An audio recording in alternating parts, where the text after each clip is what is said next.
Hi friends! இப்போ நம்ம பாக்கியலட்சுமி சீரியலோட ரிவ்யூவ தான் பார்க்க போறோம். வாங்க வீடியோக்குள்ள போகலாம். இதில ஃபர்ஸ்ட்டு சீன்லயே ஒரு பக்கம் ராதிகா, நம்ம கோபிய கல்யாணம் பண்ணி ரொம்ப பெரிய தப்பு பண்ணிட்டோம். அதனால இதுக்கப்புறமாவே இதே தப்ப பண்ண வேண்டான்னு சொல்லிட்டு அவங்களுக்கு டிவோர்ஸ் குடுக்கறதா முடிவெடுத்தது மட்டும் இல்லாம, கோபிய தன்னோட வீட்ட விட்டு வெளியவுமே போக சொல்லிடுறாங்க. இதனால தன்னோட பெட்டி படுக்கையோட நடு ரோட்ல நின்னுட்டு இருக்க கோபியோ, இது எல்லாத்துக்குமே காரணம் பாக்கியா தான் சொல்லிட்டு மறுபடியுமே பாக்கியா மேல கோவப்பட்டுக்கிட்டு ரொம்பவே கடுப்போட அடுத்து என்ன பண்றதுன்னே தெரியாம நின்னுட்டு இருக்கும்போது, அப்ப கரெக்ட்டா அந்த பக்கமா வந்த செலியனும் இந்த மாதிரி கோபி பெட்டி படுக்கையோட நின்னுட்டு இருக்கத பார்த்துட்டு, உடனடியா அவங்க கிட்ட பேசுறதுக்காக வந்தது மட்டும் இல்லாம, கோபி கிட்ட என்னாச்சுன்னு சொல்லிட்டு கேட்க, உடனே கோபியுமே நடந்த விஷயத்த சொன்னது மட்டும் இல்லாம, இதுக்குமே காரணம் அந்த பாக்கியா தான். ஒரு வழியா அந்த பாக்கியா நெனச்சத சாதிச்சிட்டால்ல. அவ நெனச்ச மாதிரியே நான் இப்போ நடு தெருவுல யாருமே இல்லாம நின்னுட்டு இருக்கேன்னு சொல்லி சொன்னது மட்டும் இல்லாம, இதுக்கப்புறமா நான் அந்த பாக்கியாவ சும்மாவே விடமாட்டேன்னு சொல்லிட்டு, பாக்கியா மேல செம்ம கோவத்தோட பேச, ஆனா செலியனோ அப்பா முதல்ல கொஞ்சம் பொறுமையா இருங்க. என்ன விஷயம்ன்றத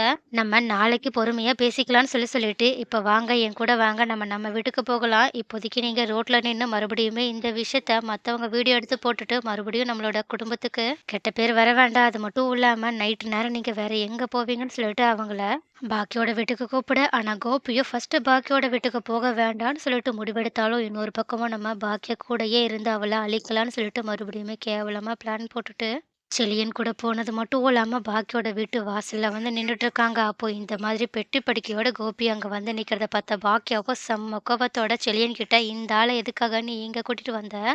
அப்படின்னு கேட்க, உடனே செலியனும் இந்த மாதிரி இவங்களுக்கு போக இடம் கிடையாதுன்னு சொல்லிட்டு ஏதோ சொல்ல வர, உடனே இத கேட்ட பாக்கியாவும், "யாருக்கும் போக இடம் இல்லன்னா, இது என்ன வந்து தங்குறதுக்கு சத்திரமா? முதல்ல இந்த ஆள வெளிய போக சொல்லுங்க. மறுபடியும் இந்த ஆள வீட்டுக்குள்ள விட்டு நான் மிகப்பெரிய தப்பு பண்ண விரும்பல. ஏன்னா இதுக்கு முன்னாடியே நான் அந்த தப்ப பண்ணிட்டு ரொம்பவே அனுபவிச்சுட்டேன். அதுக்காகன்னு சொல்லிட்டு கோபிய உள்ள கூட விடவே மாட்டேன்னு அடம் பிடிக்க, உடனே இத பார்த்துட்டு செலியனும் இனியாவும் எப்பவும் போலயே நன்றி கெட்டத்தனமா கோபிக்கு சப்போர்ட் பண்ண, ஆனா பாக்கியாவோ இந்த விஷயத்துல யார் பேச்சையுமே கேட்கிற மாதிரியே இல்ல. அதனால அவங்களோட முடிவுல அவங்க உறுதியா இருக்கா. அப்போ இத பார்த்துட்டு கோபியும் எப்பவும் போலயே அவங்க பசங்க கிட்ட நல்ல பேர் வாங்கணுன்ற காரணத்துக்காகவே, "பரவாயில்லப்பா நான் இந்த வீட்டுக்குள்ள வரல. என்னால இதுக்காக மறுபடியுமே நீங்க கஷ்டப்படணும். நான் யாருக்குமே பாரமா இருக்க விரும்பலன்னு" சொல்லிட்டு அவங்க பெட்டி பெட்டிக்கோட வெளிய போக, உடனடியா செலியனும் அவங்க கூடயே போனது மட்டும் இல்லாம, அவங்க கிட்ட "இப்ப நீங்க எங்க தான் போவீங்கன்னு" சொல்லிட்டு அக்கறையோட கேட்க, உடனே கோபியும், "நான் என்னோட ஃப்ரெண்டு வீட்ல போய் தங்கிக்கிறேன். நீ என்ன பத்தி கவலைப்படாத. ஆனா இப்பயாவது நீ உன்னோட அம்மாவோட குணத்த பத்தி முழுசா புரிஞ்சுக்கோ. உன் அப்பா எந்த தப்பும் பண்ணலன்றது இதுக்கப்புறமா உனக்கு தெரிஞ்சா, அதுவே எனக்கு போதும்." அப்படின்னு சொல்லிட்டு ரொம்பவே சோகமான முகத்தோட அங்கருந்து கிளம்பி போக, உடனே இத பார்த்துட்டு செலியனும் எப்பவும் போலயே கோபி நெனச்ச மாதிரியே பாக்கியாவுக்கு எதிரா கொஞ்சம் கொஞ்சமா மாற ஆரம்பிக்கிறது மட்டும்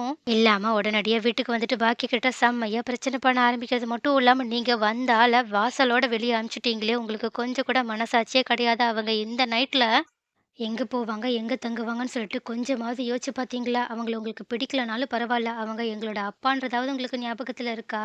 அப்படின்னு கேட்க, உடனே இத கேட்ட பாக்கியாவும், "இதுக்கு மேலயே இவங்க கிட்டலாம் சொல்லி புரியவே வைக்க முடியாது. இவங்கலாம் பட்டா தான் திருந்துவாங்கன்னு சொல்லிட்டு, உங்ககிட்ட இதுக்கப்புறமா நான் சொல்றதுக்கு எதுவுமே கிடையாது. ஆனா ஒண்ணே ஒண்ணு மட்டும் சொல்லிக்கிறேன். கண்டிப்பா அந்த ஆள நான் இதுக்கப்புறமா இந்த வீட்டுக்குள்ள கூட விடவே மாட்டேன். ஏன்னா, அவங்களால நான் பட்ட பாடெல்லாம் போதும்பா. ஒருவேள உங்களுக்கு உங்க அப்பா தான் முக்கியம்னா, தாராளமா நீங்க அவங்க கூடயே போய் இருந்துக்கோங்கப்பா. ஆனா ஒண்ணே ஒண்ணு மட்டும் சொல்றேன். இவ்ளோ நடந்ததுக்கு அப்புறமாவும் நீங்க உங்க அப்பா பக்கம் இருக்க நியாயத்த மட்டும் பார்த்துட்டு, என் பக்கம் என்ன நியாயம் இருக்குன்றத கொஞ்சம் கூட யோசிக்கவே மாட்டேன்றீங்கல்ல. ஆனா, என்னைக்காவது ஒரு நாள் நான் எந்த அளவுக்கு அந்த ஆளால கஷ்டப்பட்டேன்றத நீங்க புரிஞ்சுப்பீங்க. அது மட்டும் இல்லாம, இப்போ வரைக்குமே அந்த ஆள் எனக்கு எந்த அளவுக்கு கஷ்டத்த குடுத்துட்டு இருக்கான்றதையுமே புரிஞ்சுப்பீங்க. ஆனா என்ன, நீங்க அத புரிஞ்சதுக்கு அப்புறமா, திருந்தி வந்ததுக்கு அப்புறமா, நான் கண்டிப்பா உங்கள பழையபடி ஏத்துப்பேன்றத மட்டும் நீங்க நெனச்சுக்கிட்டு இருக்காதீங்க. ஏன்னா, இப்ப நீங்க பண்றது எல்லாமே என்னோட மனசுக்குள்ள அப்படியே தழும்பு மாதிரி இருந்துகிட்டே தான் இருக்குன்னு சொல்லிட்டு, செழியன்கிட்டயும், இனியாகிட்டயும் சொன்னது மட்டும் இல்லாம, திரும்பி ஈஸ்வரியையுமே பார்த்து மொறச்சுக்கிட்டு அங்கருந்து கிளம்பி போக, அப்ப இந்த மாதிரி பாக்கியா சொல்லுவாங்கன்னு சொல்லிட்டு கொஞ்சம் கூட எதிர்பார்க்காத செல்விய ரொம்பவே சந்தோஷமா எல்லார் முன்னாடியுமே, "பரவால்லக்கா, இப்பயாவது நீ உன்னோட மனசுல இருக்கிறத இந்த நன்றி கெட்டவங்க கிட்ட சொன்னியே, அதுவரைக்கும் எனக்கு சந்தோஷம்க்கா" அப்படின்னு சொல்ல, உடனே இத கேட்டுட்டு செல்வியும் ரொம்பவே கோவமா, செல்விய பார்த்தது மட்டும் இல்லாம அவங்க கிட்ட ஏதோ பேசுறதுக்காக போக, ஆனா அதுக்கு முன்னாடியே இத பார்த்துட்டு இருந்த ஜெனியோ, "போதும் நிறுத்து செல்லியா, இதுக்கு மேல நீ என் குடும்ப ஆளுங்கள கஷ்டப்படுத்துறத என்னால பார்த்துட்டு இருக்க முடியாது. அது மட்டும் இல்லாம நீ இப்படி மூளக்கெட்டத்தனமா பண்றதுனால, கஷ்டத்த அனுபவிக்கிறது நீ மட்டும் கிடையாது, நாங்களும் தான்னு" சொல்ல உடனே இத கேட்டுட்டு ஷாக் ஆன செழியனும், "என்ன ஜெனி நீ கூட என்ன தப்பா புரிஞ்சுட்டு இருக்கியா? நான் அப்பா பக்கம் இருக்க நியாயத்த தானே சொல்லிட்டு இருக்கேன்னு" சொல்ல உடனே ஜெனியோ இவனெல்லாம் திருத்தவே முடியாதுன்ற மாதிரி செழியன் கிட்ட "நீலாம் பட்டான்னா திருந்துவன்னு" சொல்லிட்டு அங்கருந்து கோவமா கிளம்பி போறாங்க. அது மட்டும் இல்லாம